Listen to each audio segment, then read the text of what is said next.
Good morning, everybody. How are you?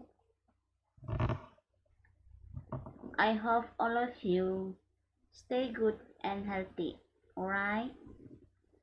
Nah, selamat pagi semuanya. Semoga kita semua dalam keadaan sehat, ya nak? Now, we will continue our lesson today. Kita akan lanjutkan pembelajaran kita hari ini. Tema 1, indahnya kebersamaan. Subtema 1, keberagaman budaya bangsaku. Nah, kita akan belajar tentang perambatan bunyi. Pada pembelajaran sebelumnya sudah disinggung tentang bunyi, ya nak. Bunyi ini bisa dihasilkan dari alat musik yang dimainkan dengan dipetik, digoyang, digesek, dipukul, dan yang lainnya. Nah, bunyi adalah getaran yang merambat sebagai gelombang melalui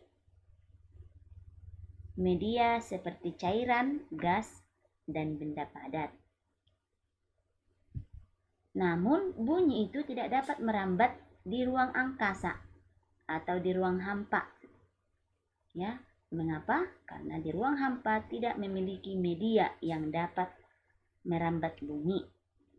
Jadi di luar angkasa tidak ada media, ya nak. Udara pun tidak ada di sana, maka tidak bisa merambat di ruang hampa.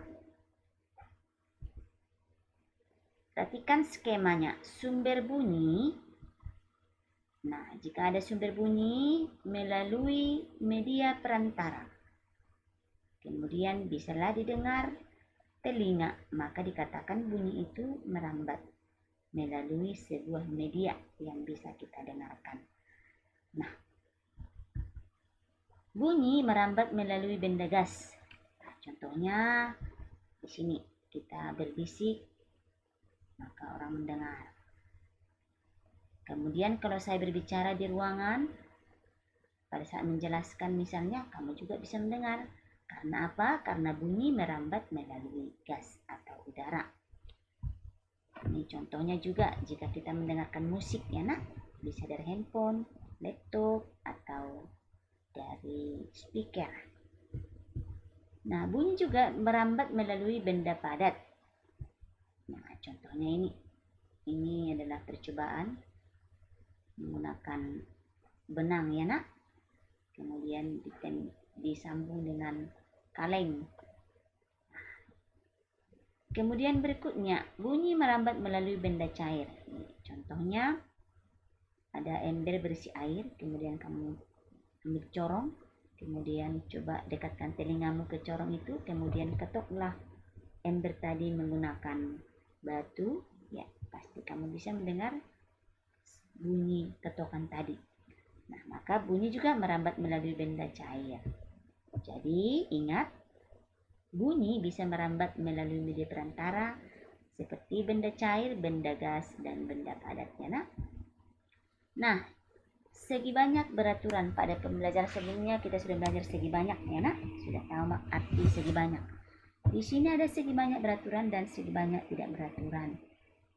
Nah, apa itu segi banyak beraturan?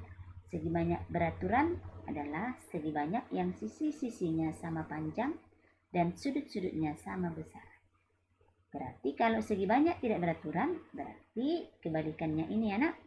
Berarti sisinya tidak sama panjang dan besar sudutnya juga tidak sama. Itulah arti dari segi banyak beraturan dan segi banyak tidak beraturan. Sekarang contoh. Ini contohnya, ya nak. Contoh segi banyak beraturan, segitiga sama sisi. Panjang sisi sama semuanya, besar sudutnya juga sama. Ya. Kemudian ini persegi, panjang sudut sama, panjang sisi sama dengan besar sudutnya juga sama. Ini segi 6, panjang sisinya sama, besar sudutnya juga sama, ya nak. Contoh segi banyak beraturan. Ini contoh segi banyak tidak beraturan. Ini segitiga sembarang. Panjang sisinya sudah jelas tidak sama, besar sudutnya juga tidak sama. Persegi panjang, ini panjang sisinya tidak sama, ya nak, tapi besar sudutnya sama. Hanya panjang sisinya tidak sama, maka tidak beraturan, ya nak. Kemudian ini juga panjang sisinya tidak sama, tidak beraturan. Ini panjang sisinya sama, tapi besar sudutnya tidak sama ya nak. Ini tidak sama dengan ini. Maka dikatakan tidak beraturan. Oke, jelas ya.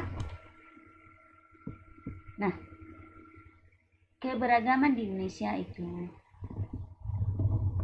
banyak. Maka kita perlu menjaga sikap supaya terjalin persatuan dan kesatuan. Kamu pernah mendengar pepatah, bersatu kita teguh, bercerai kita runtuh.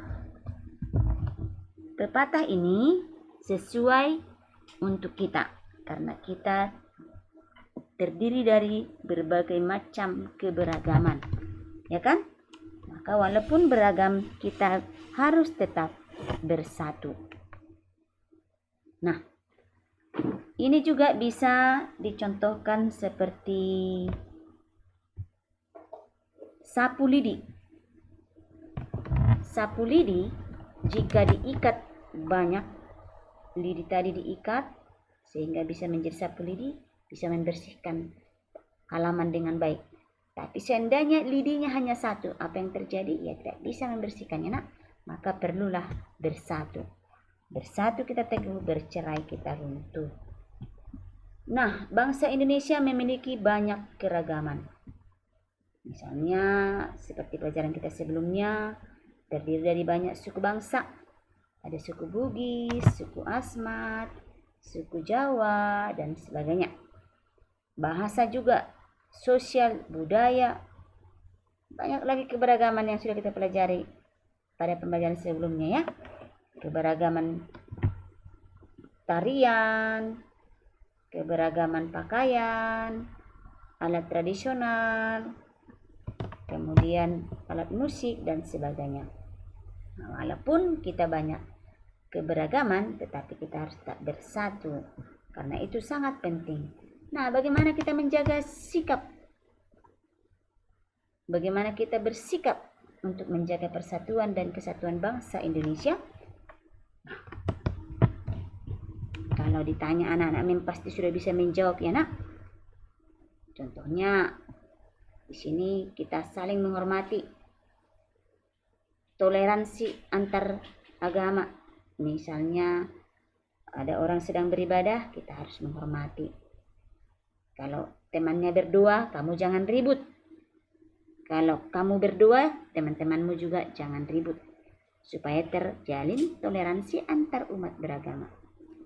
Kemudian tidak membeda-bedakan teman yang berbeda suku. Ya, kita harus bisa berteman dengan semua orang walaupun berbeda suku, berbeda agama, berbeda warna kulit, dan yang lainnya. Menghormati teman yang sedang menyampaikan pendapat. Nah, ini ya. Pengamalan sila keberapa ini nak? Keempat ya. Permusyawaratan. Nah, berikanlah kesempatan kepada temanmu saat memberikan pendapat, menyampaikan pendapat. Jangan memotong pembicaraan, tapi harus saling menghormati. Nah, meminta maaf jika melakukan kesalahan. Ya, ini sangat sulit saat ini anak. Banyak anak-anak yang saya ketahui sulit meminta maaf. Merasa dirinya selalu benar sehingga tidak mau meminta maaf kepada temannya. Kata maaf, terima kasih, ini sudah jarang saya temukan dari anak-anak MEM. Tapi mudah-mudahan ke depan anak-anak MEM semuanya menjadi anak-anak baik. Mau meminta maaf, ya kan? Kemudian mau mengucapkan terima kasih dan yang lainnya. Menghormati keragaman budaya lain. Ya, kalau temannya berbahasa Batak, ya dihormatilah. Kalau temannya misalnya sukunya berbeda dengan kamu, ya harus dihormati juga. Kalau temannya misalnya agamanya lain, ya harus saling menghormati tadi ya nak. Nah, itulah sikap, contoh sikap menjaga persatuan dan kesatuan bangsa. Sehingga terjalinlah kerukunan, persatuan dan kesatuan bangsa tadi. Nah, di sini ada paragraf. Judulnya musik keroncong. Saya baca, lalu nanti kita temukan dulu gagasan pokok dan gagasan pendukung. Untuk menemukan gagasan pokok, kita bisa membacanya dengan baik. Kemudian kamu tandai atau temukanlah gagasan pokoknya dan gagasan pendukung. Nah, gagasan pokok itu adalah inti dari paragraf tersebut. Sedangkan gagasan pendukung itu adalah kalimat penjelas untuk gagasan pokok tersebut.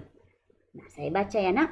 Musik keroncong merupakan salah satu jenis musik tradisional yang ada di Indonesia.